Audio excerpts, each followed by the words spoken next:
Hello and welcome to our session, Stress and Mental Health, College Students' Health-Related Quality of Life in Relation to Health Behaviors. Throughout the presentation, you can submit your questions by typing them into the Q&A tab on the right side of your screen. Our presenters will address these following the presentation. I'd like to now introduce our presenter. Dr. Jade McNamara is an assistant professor of human nutrition at the University of Maine. She received her doctoral degree from the University of Rhode Island.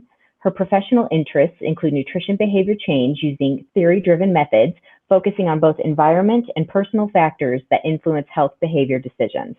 Her research focuses on exploring the relationship between nutrition and food literacy and dietary behaviors, developing curricula and interventions, and using theory-driven behavior change methods to influence healthy behavior change in youth and young adults. I'd now like to invite our presenter, Dr. McNamara, to the stage. Okay, I'm gonna just go back to that. Thank you. Okay, so thank you all for coming today. This session is gonna focus on stress and mental health of college students and behavioral factors related to stress and mental health. So I'm Jade McNamara. I'm an assistant professor at the University of Maine, and my talk is going to be about 10 minutes focused on health-related quality of life in college students and the relationship with weight satisfaction. And then I'm going to pass it over to Kayla Parsons, who's a master's registered dietitian, who's also a PhD student at the University of Maine, and her talk is going to be focused on health-related quality of life and diet quality in college students. And then last but not least, we have Lee Neptune, who's a master prepared RD, who's also a student at the University, PhD student at the University of Maine, focused on diet quality in sexual minority college students. So my talk is titled Health-Related Quality of Life and Weight Satisfaction in College Students. This work was done, led by Eric Nelson at the time, who was a student at the University of Maine. And it's also in collaboration with many different universities who took part in data collection. I have no disclosures. The background or the outline will be a background of health-related quality of life in college students. And then we'll talk about the methods that we use to collect our data, results, and then conclusion. Okay, starting off with an overview of health-related quality of life, which is really a capture of physical and mental health that's perceived by an individual or a group during a certain period of time. And throughout the three presentations today, you're going to be hearing a lot about health-related quality of life. But it's really there are established relationships between obesity and poor perceived health-related quality of life that we've seen in the literature. And college students especially are a vulnerable population to experience a number of stressors. They have experienced a change in residence. They also may have an increase in responsibility now that they're taking care of themselves. They also have things like peer pressure and social influence that we see play a role in their health behaviors. And then also managing time and schedules is often reported to be a stressor of mental health. When we're looking at mental health in college students, we see that the prevalence for any mental health illness was found to be the highest in young adults, with about 25.8% of young adults experiencing some type of mental health illness. And again, this is the highest prevalence in this group compared to older age groups. So it's really prevalent in young adults that they experience some challenges with their mental health. Impaired mental health not only contributes to poor quality of life, but also impacts physical abilities, resulting in greater risk of chronic disease. A major contributor to poor mental health status among college students is stress and dealing with fatigue and anxiety due to the stressors of university academic and social life. So a lot of the times when we're looking at health-related quality of life or assessing health in college students, we're looking at not only academic influence, but also the social or cultural or college culture influence that it has on their health. The Center for Collegiate Mental Health report surveyed over 69,000 college students And they found that the biggest contributor to mental health concerns in this age group was anxiety, depression, and stress. And when we're looking at the anxiety, that's broken down into generalized anxiety, social anxiety, panic attacks, unspecified, test-taking anxiety, or specific phobias. But 61.8% of students who completed that survey reported that they experienced some type of anxiety, followed by depression and then stress. So it's a very, like the data is showing, a prevalent concern of college students.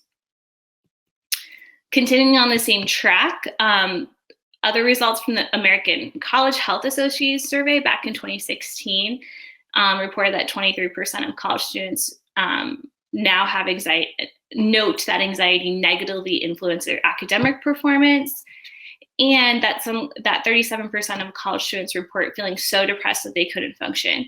So obviously, health-related quality of life, especially ones dealing with anxiety and stress, are going to be big influences on how students are going to be functioning during college, and then can track them after they leave college. One really prevalent also issue that we see in college students or young adults is weight dissatisfaction, and this is how one feels about his or her weight.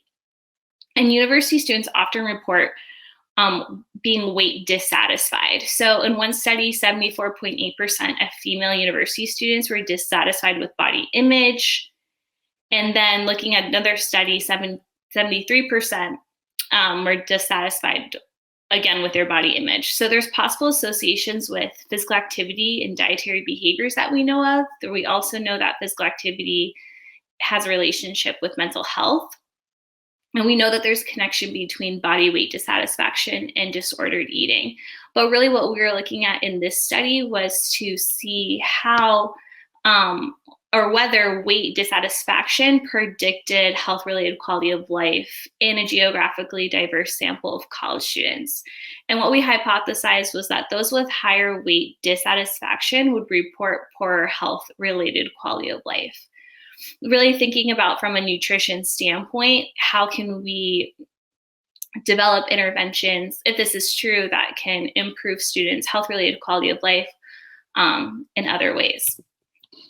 So our methods, we used a survey data collected as part of a larger study, and we recruited students from 6 universities. So you can see on that map that we recruited students from Maine, Rhode Island, West Virginia, Tennessee, and Florida.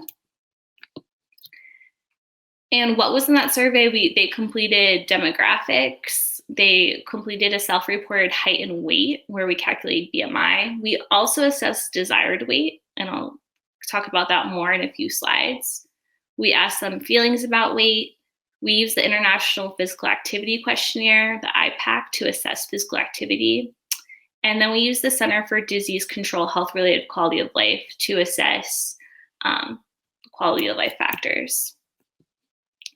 And that Center for Disease Control Healthy Days module focuses on different aspects, and we looked at 3 of those. The first one was it asked students during the past 30 days, how many days have you felt very healthy and full of energy? How many days did you not get enough rest or sleep? And then how many days was your mental health, which includes stress, depression, and problems with emotions, not good? So this is getting at physical and mental health in terms of looking at health-related quality of life. For weight dissatisfaction, it's the extent to which participants wanted their weight to change. So this could be somebody that wants to gain weight or lose weight. And therefore, it's calculated as an absolute value of reported desired weight minus report current weight. So even if they wanted to gain weight versus lose weight, it was still aimed to capture weight dissatisfaction. And then we asked, how do you feel about current weight? And the possible answer choices were, I'm happy with my current weight, I don't care about my current weight, or I'm upset about my current weight. For our statistical analysis, we looked at central tendencies, so frequencies and means. We looked at independent t-tests because we wanted to see the differences among genders for health-related quality of life. We did multiple regressions to determine if weight dissatisfaction predicted the different health-related quality of life measures, and this was done in SPSS. Okay, getting into the results.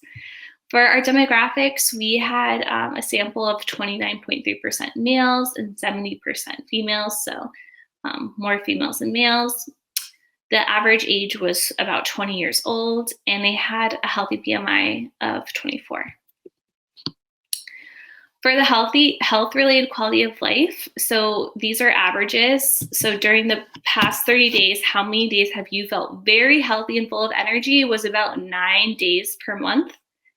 How many days have you felt you did not get enough rest or sleep? Almost 11 days. And then how many days was your mental health, which includes stress, depression, and problems with emotions, not good? That was about 7 days. Next, we're going to look at differences among gender. So we can see that all of these were statistically significant. So males and females were different in their days per month for health-related quality of life. We can see that for days that you felt healthy and full of energy, females reported significantly fewer days than males where they felt healthy and full of energy.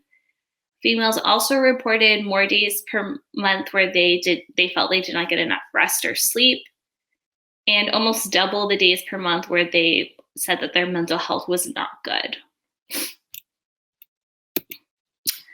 Then when we're looking about feelings about weight, 89% of our participants reported that they had a desire to change their weight in some way.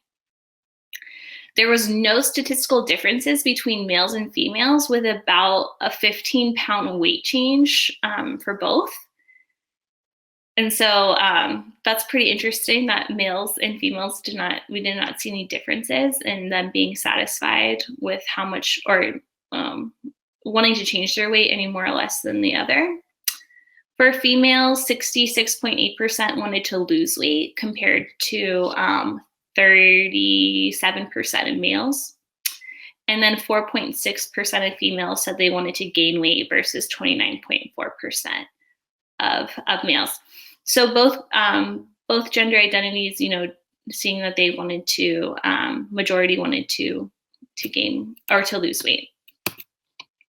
For physical activity, this was reported in METs per week.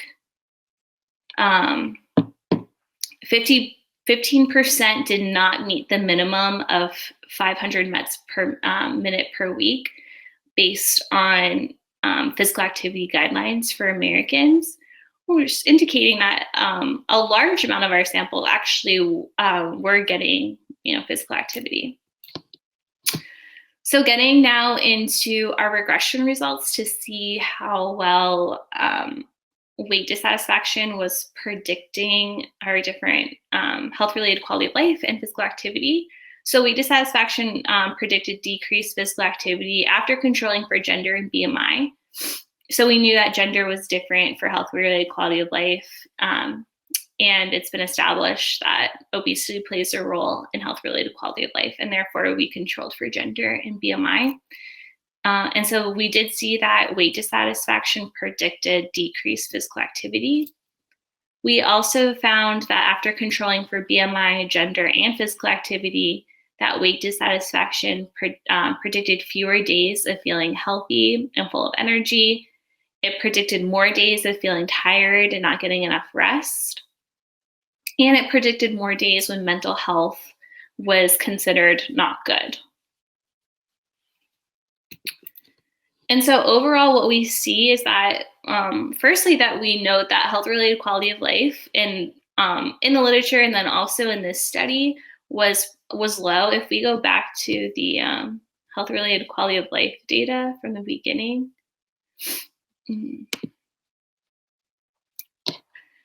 the days that young adults felt very healthy and full of energy, and the sample was about 9 days per month. And that when you're thinking about your 30 days and only feeling very healthy and full of energy for 9 of them is a little bit, concerning, especially when the average age of this population was 20 years old.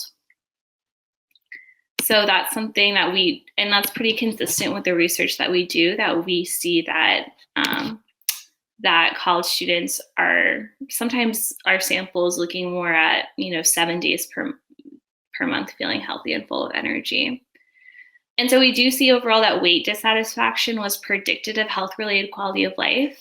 And thinking of this from a nutrition standpoint, from a health behavior change standpoint, is how do we get people to be less weight dissatisfied? And I think we're moving in that direction right now with more intuitive eating and mindful eating interventions.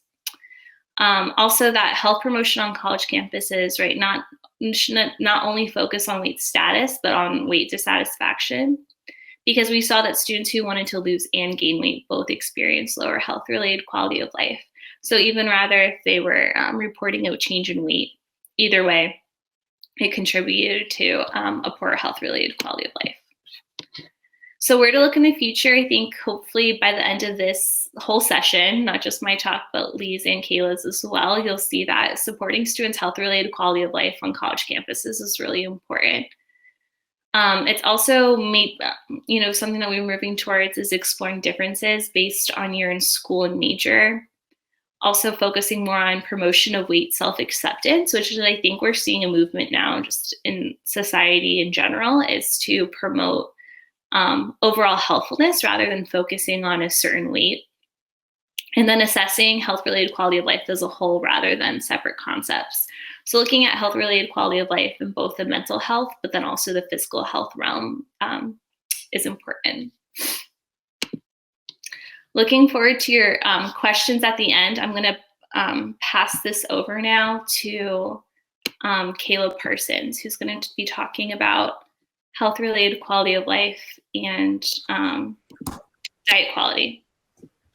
So hello, my name is Kayla, and I'm a registered dietitian and PhD student at the University of Maine. Today I'm going to talk to you about my master's thesis on the impact of diet quality on health-related quality of life in college students. So first I'll go over an introduction, my hypotheses, methods, results, discussion, significance and conclusions, and references at the end. So like Jade said, health-related quality of life is one's perception of their overall well-being in regards to both their mental and physical health. And also research tells us that college students experience low health-related quality of life, often stating that they perceive their overall health as fair or poor as compared to good or excellent. And this is really concerning because health-related quality of life has been associated with other health concerns. If you have low health-related quality of life, there's increased prevalence of like smoking, binge drinking, perceived stress, and depression. And from the literature, we know that there are many factors that are associated with health-related quality of life in this population, including country of residence, academic workload, and grade level, with those in like the medical sciences having lower health-related quality of life, and increased academic workload also being associated with lower health-related quality of life.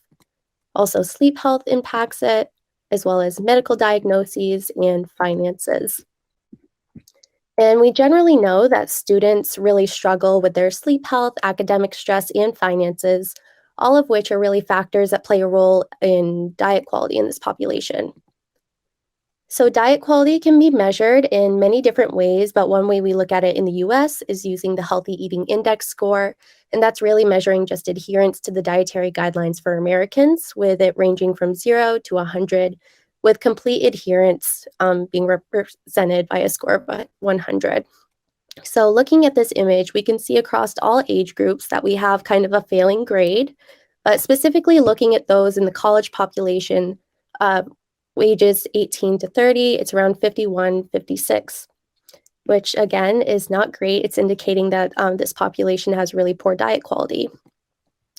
And this may be because students aren't getting adequate fruit or vegetable consumption, and a diet absence in these foods really hinders intake of fiber and phytochemicals, leading to an increased risk for chronic disease. And we know that post-graduation, students continue with these behaviors. And from the literature, we know that there are several factors that influence fruit and vegetable intake, including access to transportation, socioeconomic status, and food security levels. social life, including media and advertising, living arrangements, and self-efficacy. And one of the biggest influences are perceived stress levels and depressive symptoms, both of which influence health-related quality of life. But where there's really a gap in the literature is understanding the associations between health-related quality of life and diet quality in this population. And there's been a few studies that have assessed this, but one by they assessed demographics and health-related quality of life among college students in Italy. And what was found was that female students, those who lived in southern Italy, those studying healthcare, engineering, law, and literature, older students, those who smoked, and those who had lower Mediterranean diet adherence all had lower scores of health-related quality of life. So this gives us some kind of knowledge base on how diet affects health-related quality of life, but there's still a limited understanding of this relationship in college students in the United States. So this research looked to assess if diet quality influenced health-related quality of life among undergraduates in the US. And it was hypothesized that students who consume more fruits and vegetables in their report more days per month feeling healthy and full of energy, and this indicates health-related quality of life. And they'll also report less days per month with poor mental health. And sleep health, fruit and vegetable consumption, and perceived stress will all be predictors of health-related quality of life among college students. So looking at the timeline, this study was done in 2020. There was IRB approval in March. We began data collection that fall and had it open for 1 month and began data analysis in November. So for recruitment, there were 2 universities that were invited to survey, the University of Maine and Rutgers University. And they were invited via their emails, or it was passed through faculty to their students at Rutgers. And in participating, students had the opportunity to win to enter a raffle for a $25 gift card. Some of the outcomes that were measured in the survey include perceived stress using Cohen's perceived stress scale, health-related quality of life using the CDC's Healthy Days, diet quality by looking at the NCI fruit and vegetable screener, and sleep health, which was assessed using Pittsburgh Sleep Quality Index.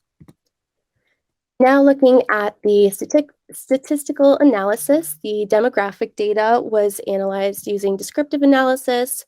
ANOVA compared health-related quality of life items between those who had above average fruit and vegetable intake, had average intake and below.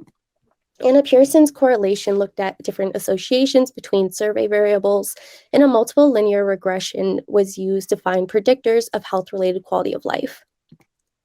So now getting into the demographics, we can see that the final sample was 655 students, and this was evenly distributed across different grade levels. And further looking at their demographics, the average age was about 20. I was healthy at 24.7. This sample was mostly female at 62.6%, and a majority of the sample was also white at 83.9%. The average perceived stress score was 1.8 out of 4, indicating moderate stress. The average hours of sleep per night was 7 hours, with 71 rating their sleep quality as very or fairly good, and 20 their sleep quality is fairly or very bad. And the average fruit and vegetable consumption was 2.2 servings per day. And just as a reference, it's recommended that we get at least 5 servings. And 41% of the sample ate above that 2.2 servings, and 59% ate the 2.2 servings or below. So now looking at the health-related quality of life among students, 21% rated their overall health as fair or poor, followed by 44% reporting their health as good, 29.3% saying very good, and only 3.7% saying excellent.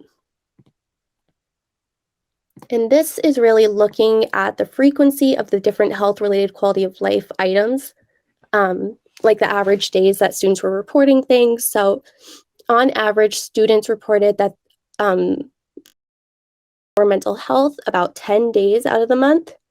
And this increases when looking at the days per month reporting feeling tense, worried, or anxious to almost 13 days. And again, this decreases when looking at how many days per month students actually felt healthy and full of energy. Now looking at the different associations with the health-related quality of life items, we see that the number of days with mental health being reported as poor was associated with a higher BMI being associated with increased days of poor mental health, perceived stress levels, so more stress, more bad days, and it was negatively associated with the number of days feeling healthy and full of energy. So that means as you have more days feeling great, you're going to have more or less days with poor mental health. Now looking at the associations between the days feeling healthy and full of energy and the other variables, we see that it's positively correlated with fruit and vegetable intake, negatively correlated with perceived stress. So as perceived stress decreases, there's going to be more days per month feeling healthy and full of energy. And it was negatively correlated with BMI. So the lower the BMI, the more days that students were feeling healthy and full of energy. And so now looking at the differences of health-related quality of life between students who consumed a vegetable intake with those who consumed the average and below. So first, this teal bar is going to represent the days per month reporting feeling healthy and full of energy. And those who had above average consumption had about 12 days per month that they were feeling healthy. And this was significantly more than those who had the average and below at about 9 days per month. Now in this green bar, it represents the days per month reported with poor mental health. 8.5 days in those who consumed above average fruit and vegetable intake. And this was significantly higher in those who had the average intake and below at about 11 days per month. Now looking at the linear regression, so predictors of the health-related quality of life item, days being reported with mental health not being good. And we saw that the biggest predictor was actually perceived stress, followed by fruit and vegetable intake. Again, we can see that with fruit and vegetable intake. So as there's decreased intake, there's going to be more days per month with poor mental health. Now looking at different predictors for the health-related quality of life item, days reported feeling healthy and full of energy. We see that the biggest predictor, again, is perceived stress, followed by fruit and vegetable intake, body mass index, and sleep health. Revisiting the hypotheses, it was found that students who consumed more fruits and vegetables than their peers did report more days per month feeling healthy and full of energy, and they reported less days per month with poor mental health. And sleep health, fruit and vegetable consumption, and perceived stress were all predictors of health-related quality of life in this population. So thinking about why this might have happened, the research has showed how fruit and vegetable intake might impact physical domains of the health-related quality of life scale. And one thing when looking at the physical domain, we know that increased fruit and vegetable intake is associated with improved sleep health, increased physical activity, and decreased rates of overweight and obesity. And then looking at fruit and vegetable intake and the mental health, we know that increased intake is associated with decreased rates of depressive symptoms and an indicator of less perceived stress. But lining up with other research that's been done with health-related quality of life, so far I've come across two that really look at diet quality and health-related quality of life, kind of. So again, with Backhouse, he looked at seeing how Mediterranean diet adherence and major in college, both of those were influences of health-related quality of life.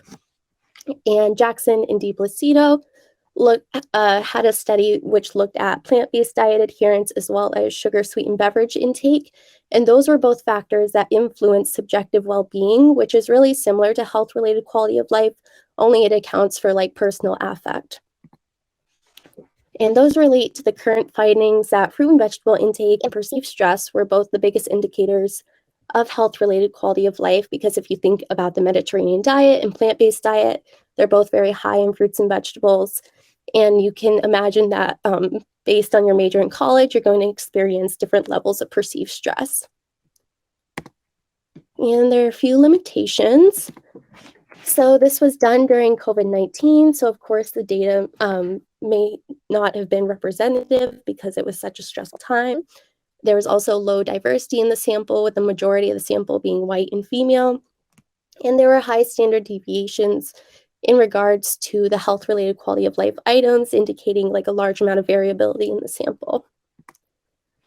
So as Jade said, it's really important to focus on health-related quality of life, as well as other interventions that incorporate nutrition education and access to mental health resources to kind of reduce stress in this population in order to improve their overall health. And these are my references, and thank you so much for your time. Hi, everyone. Thanks for hanging in there. I'm going to talk a little bit about diet quality and specifically sexual minority college students and how that looks a little bit different than in straight students. I know that doesn't sound like it's necessarily related to stress and mental health, but I promise that it is. So I have no conflicts of interest to disclose. And like Jade said, I work with her and Kayla up in the University of Maine. So you might hear some similar things that you've been hearing in the past two presentations, but I'll go ahead and get started. So I want to start off today with a little bit of a thought exercise, particularly for members of the audience who do identify as straight or heterosexual. So I want everyone to think about what it felt like to be in that adolescent age range where you're kind of reaching young adulthood and you're making that transition and you're figuring out who you are as a person, what you want to do with your life, how to just be an adult, and how stressful that time can be. And now I want you to imagine that you have this added layer of stress because you're just a little bit different than most of the people around you.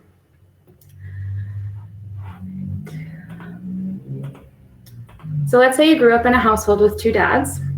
Your grandparents, aunts, uncles, cousins, they're all in same-sex relationships. All of your teachers, all of your classmates, they're all queer. Every wedding you've ever seen was a same-sex wedding, and you've only seen families ever depicted as having two moms or two dads. Everywhere you look in the media, there's only same-sex representation. All the celebrities, all the people that you look up to, they're all gay. How would this affect you? How would it affect your sense of well-being, your sense of belonging? How would it affect your daily life? This is what LGBTQ adolescents and adults are constantly dealing with, on top of learning how to navigate the adult world with the rest of their peers. So I'll invite you now to hang on to that feeling as we kind of look at what has already been discovered in the literature surrounding this topic. So as you can imagine, we kind of know already that sexual minorities have a worse health-related quality of life than their heterosexual peers. And I won't explain that again because you've already been hearing about health-related quality of life. But this phenomenon does happen all the way from early adolescence through older adulthood. And one of the theories that has been developed that kind of helps us to figure out why this is happening is called the minority stress model. So the minority stress model postulates that sexual minorities have experiences at some point in their life or another of maltreatment, victimization, and discrimination. And so this can be overt instances like verbal abuse or physical abuse, or it can be more subtle in something like microaggressions, like people using he, him pronouns when they ask about my fiance, things like that. So these things happen to us, and then we expect them to keep happening to us. And sexual minorities also have a unique lack of social support compared to other groups. They're much less likely to be supported by their family members, by their friends, peers, and just society in general. And even those of us who are very lucky enough to be in very supportive environments, there's still that lack of understanding, thinking back to that thought exercise about what it actually looks like and feels like to walk through the world as someone who is a little bit different. So then we internalize the social stigma, perhaps we conceal our identity, and we have these experiences of shame.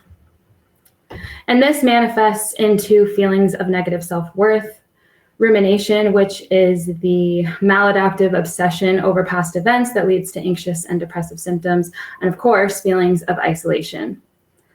And then this in turn leads to poor health outcomes. So it's pretty well known that LGBTQ individuals have much higher rates of anxiety and depression than their straight counterparts, sometimes at twice the rate, depending on the groups and the ages that you're looking at. Sexual minorities are much more likely to engage in self-harm behaviors, develop eating disorders, and of course, a very well-known one is much higher rates of suicidal ideation in these populations. What is sometimes less known, though, is that there is also physical health disparities here as well. So LGBTQ individuals are much more likely to have cardiovascular disease risk factors, diabetes, immune dysfunction, and even some cancers.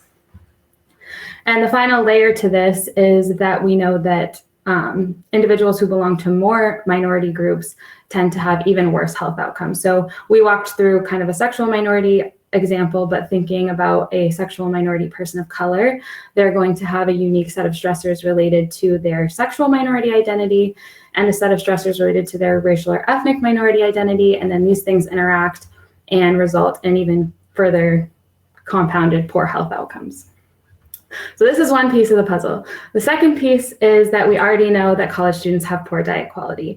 And we've heard a lot about this already in the first two presentations. So a similar image to the one that Kayla showed. This data is specifically from 2018, so it's a little bit different. Again, this is average healthy eating index score, so that adherence to the dietary guidelines on a scale from 0 to 100, higher scores indicating healthier diet quality. So you can see that it tends to dip down at that adolescent age range of 14 to 18 years old. And then it starts to creep up a little bit as we enter young adulthood, with the average for 19 to 30-year-olds being at 53, but still very poor diet quality. Everyone's pretty much in the 50s out of 100 possible points. So very poor diet quality. And we know that college students have even worse diet quality than just the baseline average for all young adults. And when we ask them why they are making the dietary choices that they're making, they typically cite three key factors, and those are high levels of stress, lack of resources, and peer pressure. So thinking about high levels of stress, this can be the student who is prioritizing their grades. Maybe because of that, they're in the library studying all day, they're missing meals, or they're reaching for convenience foods. Or stress can also lead to episodes of things like binge eating. So this can manifest in many ways.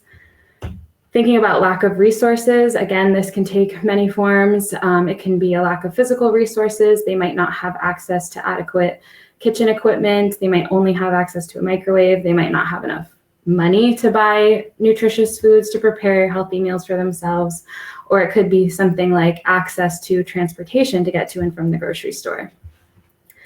And then peer pressure, college students are uniquely vulnerable to peer pressure because they are really surrounded by their peers kind of at all times. And so they may engage in risky health behaviors like binge drinking, or it can again be a more subtle form as something like increased frequency of eating out at restaurants or fast food establishments and less frequency of eating at home. And similar to the last slide, the final piece here is that we also know that students who come from lower socioeconomic status and those who belong to minority groups tend to have even worse diet quality. So all young adults have pretty poor diet quality, college students have worse diet quality, and minority college students tend to have the worst diet quality. So where does this study fit into all of that information? Again, sexual minorities have the worst health-related quality of life throughout the lifespan. And a lot of the studies on LGBTQ health are on those mental health aspects. And there really is kind of a gap on the physical health side of things, particularly with looking at something like diet quality. And we know that college students have very, very poor diet quality, with lower socioeconomic status students and those who belong to racial and ethnic minority groups having the worst diet quality. So the purpose of this study was to examine diet quality at the intersection of college student and sexual minority status. So again, this was a cross-sectional convenience sample of undergraduate students who completed an online survey assessing various health behaviors and conditions. Diet quality was measured using that short healthy eating index score from 0 to 100 that measures adherence to the dietary guidelines. BMI was measured using self-reported height and weight, and independent t-tests were used to assess any differences in diet quality and BMI between the sexual minority college students and heterosexual college students. So what did we find? So just to show you all the sample, the final sample was 789 students. The mean age, again, was about 20 years old, standard deviation of 1.6 years, so very representative of the traditional college student between 18 and 22. Again, largely female, about 70% female, 26% male, and that leaves about 3.5% as gender minorities. We are in Maine, one of the whitest states in the country, so about 90% of our sample was white. And in terms of sexual orientation, 71% of the sample was straight and 29% identified as sexual minorities. So in this group was anyone who identified as lesbian, gay, bisexual, queer. Questioning was also included, and there was a something else category. So anyone who answered the sexual orientation question but didn't check off heterosexual was grouped into that 29%. In terms of diet quality, I just wanted to pop up this 53 again for reference for you. This is a little bit of a different age range at 19 to 30, so take that with a grain of salt, but just so that you can see the all young adult average from 2018. Our sample average was a 49, so consistent with the literature, and that college students do have worse diet quality compared to just all young adults. The straight students did a little bit better than the sample average at about a 50.5, still worse than all young adults, still very poor diet quality. And sexual minorities were all the way down at a 46.5 out of 100. So very poor, about 4 points lower than their straight peers, and about 7 points lower than the all young adult group. And the differences that we saw between the sexual minority and straight students were statistically significant with a p-value of less than 0.001. In terms of BMI, straight students had an average BMI of about 24.7, so that puts them in the normal or healthy weight category for BMI. And sexual minority students had an average BMI of 26, which puts them in the overweight category in terms of BMI. So this, again, was statistically significant with a p-value of 0.012, but it's also clinically significant because if these students are more likely to be overweight now in college, they're more likely to be overweight or obese down the line in adulthood, and therefore more likely to develop those overweight and obesity-related comorbidities and chronic diseases. So why are we seeing these differences? I want to take us back to the minority stress model that we talked about at the beginning of the presentation and think about how these factors might play into those key factors that college students often cite when they're talking about what influences their dietary choices. So the first was high levels of stress. So thinking about that initial thought exercise that we did and how all college students have some degree of stress related to the college environment and going through that life transition. But sexual minority college students have that unique set of stressors that is related to their minority identity. So of course, that can be a contributing factor into why we're seeing these differences. The second was lack of resources. And I want to bring your attention down to the lack of social support piece on this model. So sexual minority students are going to be less likely to receive something like financial support from their family, which a lot of their peers may have. They're also less likely to have things like relevant mental health resources. They're more likely to be homeless. So all of these factors kind of can interact as well and might explain some of the differences that we're seeing. And then finally, peer pressure. Again, looking at that lack of social support piece, LGBTQ students are going to be more vulnerable to the peer pressure aspect because this could very well be the first time that they are feeling a sense of community, that they're meeting people who are like them. So they may be more likely to engage in some of those riskier health behaviors to get that validation from their peers. All right, I'll cover some limitations first and then go into implications. So similar to Kayla's, a lack of diversity is a pretty stark one. This is largely capturing the white female sexual minority college student experience. And the data was also collected during COVID-19, which of course can affect all health data. This study does, though, confirm that those physical health disparities do exist at the intersection of sexual minority and college student status. We did see those significant differences in both BMI and diet quality in this sample. The study also highlights the need for comprehensive health programming that addresses, kind of like Jade was saying, the whole picture, the mental health and the physical health side of things, particularly addressing the unique needs of the LGBTQ community. The study also highlights college as a really great opportunity for placing resources to promote well-being of LGBTQ individuals. If you remember, 29% of the sample did identify sexual minorities, which when you think about it, that's almost like 1 in 3 students. So it's a huge subset of our student body. And if we can put relevant programming that has significant impacts on these students, then we might be able to minimize some of those disparities that we see down the line later in life. So here are some references that I used, and thank you very much for listening. I look forward to your questions, and if you would like to connect or talk about this topic at all, here is my contact information. Thanks. All right, I'd like to invite our other presenters to the stage as well. I don't see any questions in the Q&A tab yet, so if anyone in the audience does have one, please enter that now. And presenters, if there's anything else you'd like to share with the audience while we wait for questions or wrap up. Okay, well, with that, we'll go ahead and wrap the session. Thank you again to our presenters. Just as a reminder, the next session will begin at 3:15 p.m. Eastern in the main room. You can navigate there by clicking the Back to Main Room button in the upper right-hand corner of your screen when this presentation closes. And this now concludes the session. Thank you, everyone.